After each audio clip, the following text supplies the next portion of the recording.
բացահայտվեց նաև նամակագրություն հիբրիդային գործակալների դեմ համատեղ պայքարի մտադրության մասին, անգամ արագարձագանքման խմբեր Հայաստան ուղարկելու առումով։ Ես հիմա եկեք շանսերի մասին չխոսեմ, բայց ասեմ հետևյալը. դուք չեք կարող մի փաստ բերել Հայաստանի, նորանկախ Հայաստանի պատմության մեջ մի դեպք, գոնե մի դեպք, երբ որ ազդեցիկ շրջանակներից, այսպես ասեմ, ոչ ներարտակին շրջանակներից, որևէ մեկը ուղիղ տեխնացուներից կամ քաղաքական ուժերից մեկին սատարում հայտարարել։ Չի եղել այդպիսի բան։ Ես չեմ ասում իրենց ենթակա ՀԿ-ներով կամ դեպի իրենց կողմնորոշում ունեցող քաղաքական ուժերով կամ փորձագետների մասին չի խոսքը։ Խոսքը պաշտոնատար անձանց մասին է։ Իսկ այս անգամ մենք արդեն չգիտեմ էլ որտեղ մնացել, որ այնտեղից հլա իրենց կարծիքը Հայաստանի ընտրությունների մասին, հաղթողի մասին, իրենց ցանկությունը չեն արտահայտել։ Միգուցե էլի կարող լինի։ Պարոն Սարգսյան, մի քանի օր է համանցացում ակտիվ քննարկում է կենսաթոշակների բարձրացման հարցը, նաև կառավարության միջամտության վիոլա ջուրը չի կտրելու ժողովրդի ջուրը, սա արդյոք դուք դիտարկում եք լեգիտիմ ընտրակաշառքի շրջանակներում։ Ժամանակ 16,000 էր թոշակը նաև դրան անդրադառնում։ Եկեք վերջից սկսենք, հա, որ թոշակի մասին էին իրանք խոսում։ Նվազագույն թոշակի մասին, որ 16,000 է, հիմա 46,000 է։ Դուք իրենց ներկայացուցիչն եք։ Չէ, ես փոխանցում եմ ինչ են ասում։ Իրանք այդպես չեն ասում։ Հենց ամբողջ խնդիրը նրանում է, որ այդ մարդիկ չեն տարբերակում, ինչ է նվազագույն թոշակ, ինչ է մի կենսաթոշակ, որովհետև դրանք տարբեր հանգամանքներ են։ Ես վստահ եմ, որ շատ-շատերը իրենցից ովքեր խոսում են նվազագույն թոշակի մասին, իրենք չգիտեն, այս երկրում քանի ովքեր են այդ նվազագույն թոշակը ստանում եւ ովքեր են այդ նվազագույն թոշակը ստանում։ Եվ խնդիրը, ամենակարևոր խնդիրը միջին կենսաթոշակի մասին է խոսքը։ Եվ ես ինչպես մնացած բոլոր հայտարարությունները, այս հայտարարությունում եմ տեսնում ժուլիկություն։ Կտեսնեք, թե բոլոր թոշակառուները արդյոք 10,000 դրամով ավել կստանան իրենց թոշակները, իհարկե ոչ, հարցը մինչև ասելը չի, հարցը այն է, որ դա միջին կենսաթոշակի չափերի վրա նվազագույն ազդեցություն ունենա, նվազագույն, կտեսնենք, թե ինչքան է, մենք, այո, մեր ժամանակ եղել է 16,000, բայց իրենք իրենց նեղություն տան, մի 15-20 տարի առաջ գնան մեր ժամանակից, տեսնեն այն ժամանակ ինչքան է եղել։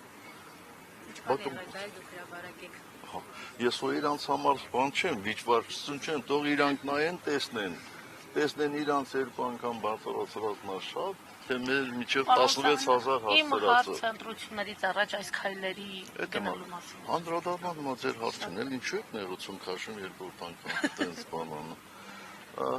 Գիտեք, ընտրությունները արդեն կեղծվել են։ Ես դա որպես ընտրակաշառք որակելը զուտ կարող է քաղաքական ինչ-որ հայտարարություն լինել,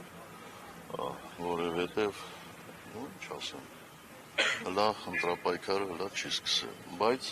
որ ընտրությունները շատ վաղուց արդեն կեղծվում են, դա փաստ է, որը մեկը չի կարող շղթել, եթե մարդիկ ձերբակալվում են, եթե, ինչ ասեմ, պետական միջոցները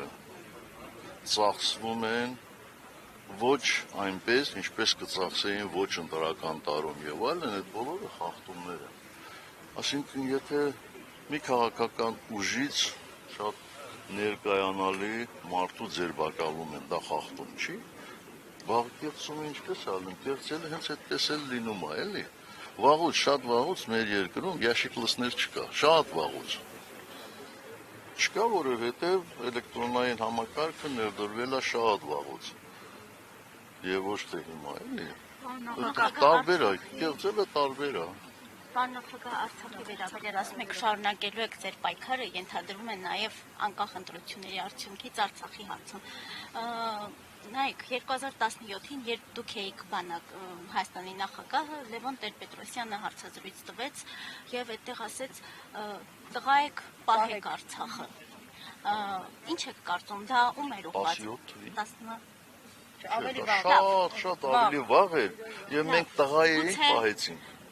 Մենք տղա էինք ու պահեցինք։ Դա ձեզ էր ուղղված Լևոն Տեր-Պետրոսյանի խոսքը, թե չէ, ձեր ընկալումը։ Ես կարծում եմ իշխանություններն էր ուղղված։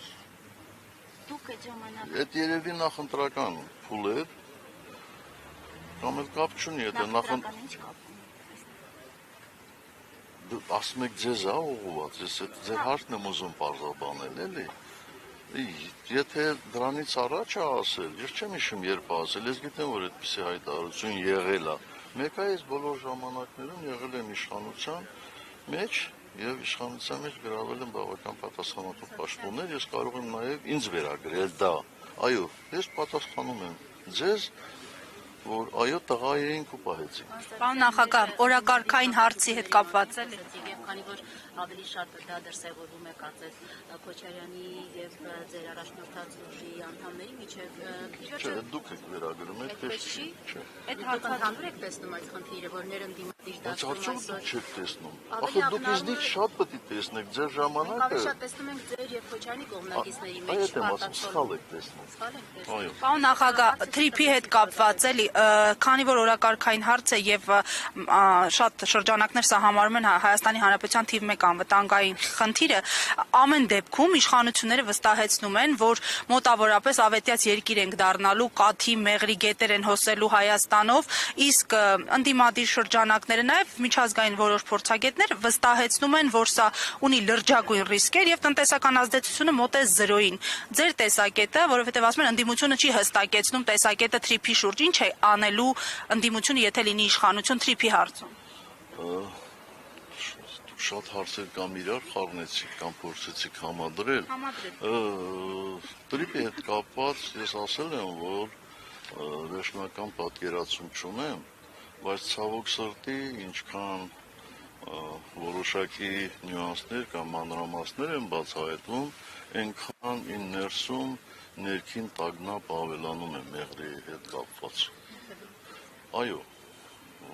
տրիպը որտեղով է գնում, հենց տեղով է գնում։ Հիմա պետք է ասեք, այդ ինչ տագնապ է։ Ես կասեմ հետևյալը, որ արդեն թվեր հնչեցին, որ այդ ճանապարհը պետք է 500 մետր լայնություն ունենա, կամ այդ ծրագիրը պետք է ունենա։ Իսկ հաշվի առնելով Հայաստանի կառավարիչների գործելավոճը, կարող է 5 կիլոմետր լինի, կարող է 10 կիլոմետր լինի, բա տագնապ չառաջանա։ Հաջորդը այն է, որ Միացյալ Նահանգների փոխնախագահը գնում է Բաքու եւ այդ տրիպի մասով պայմանագիր է ստորագրում։ Բայց մեր տարածքը չի։ Առանց մեզ, մեր մասին պայմանագիր են ստորագրում։ Այս բոլոր հարցերը ինձ շատ անհանգստացնում է։ Ինչ կանի օրինակ ընդդիմությունը, եթե լինի իշխանության այս հարցում, հնարավոր է օրինակ վերափոխել, այլ մեկնարկով սկսել այս ծրագիրը։ Մացածրեք ես իրավունք ունեմ ամբողջ ընդդիմության անունից խոսել։ Ձեր տեսանկյունից։ Մենք շարունակելու ենք այնպես, ինչպես շարունակում ենք, անհաշտ պայքար այդպիսի երևույթների դեմ։ Շնորհակալ եմ, մեր պայմանավորվածությունը լրացավ։ Դուք ինչպես եք տեսնում, գոնե սա ասեք, որ այդ խնդիրը, որ կա այսօր ընդդիմության տարբեր թևերի միջև, դրա լուծումը ինչպես եք տեսնում, որ ընդհանուր հայտարարի կան այդ Այո, եւ դրա լուծումը տեսնում եմ կենտրոնական խնդրի կարևորության գիտակցման մեջ։ իշխանափոխության։ Այո։ Ինձ համար ամենակարևորը դա է։ Մեր ուժի համար ոչ թե միայն ինձ դա է կարևորը եւ ոչ թե մի քանի մանդատ անել։ մի պարոն ասում են սահմանադրությունը կփոխենք եւ Սամվել Կարապետյանը պայմանավորվածությունը պահենք, էլի բավական է։ Տեղ ունեմ գնալու, հասկանում եք, արդեն 20 րոպե հանդիպումից ուշացել եմ։ Ձեր բացակալու արգելքը վերացվեց, հիմա դուք խոչընդոտ բոլոր գործերով կարողանում եք երկրի դուրս գալ։ Ոչ, դեռևս ոչ։ Այսինքն որևէ պայմանավորվեցինք ճանապարհին հարցեր չտալ, հարգելին դրագրողներ։ Ես հարգում եմ ձեր աշխատանքը Հարգելի հետևողներ, երրորդ նախագահը պատասխանեց լրատվամիջոցների հարցերին։